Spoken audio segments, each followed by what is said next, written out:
Inaasahang mapalalakas pa ang turismo sa Pilipinas matapos tanggalin ng European Union ang ban sa ilang airline companies ng bansa. Sa ulat ni Elena Luna.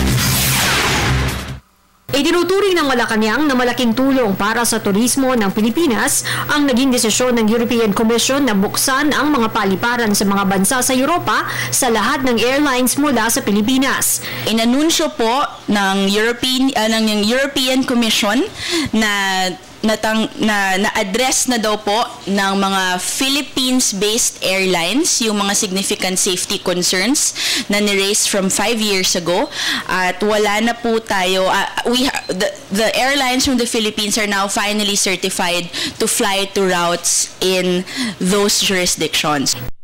European Union Commissioner for Transport na bukod sa Philippine Airlines at Cebu Pacific Air, maaari na rin bumiyahe sa Europa ang iba pang mga airline company mula Pilipinas gaya ng PAL Express at AirAsia. So what does this mean? At least for us, it means more flights to more destinations.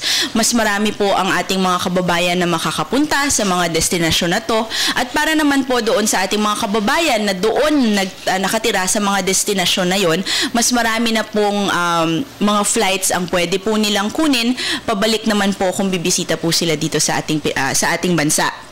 This is a good opportunity to raise yet again tourism as one of the drivers of our economy, and hopefully it will bring in more visitors from more destinations to the Philippines. Dahil dito, inaasahan ng palasyo na magkakaroon pa ng mas maraming flights mula Pilipinas patungo sa mga pangunahing syudad sa Europa. Makakatulong din ang desisyong ito ng European Commission sa deklarasyon ng palasyo na ang 2015 ay Visit the Philippines Year. Para sa Telebisyon ng Bayan, Elena Luna.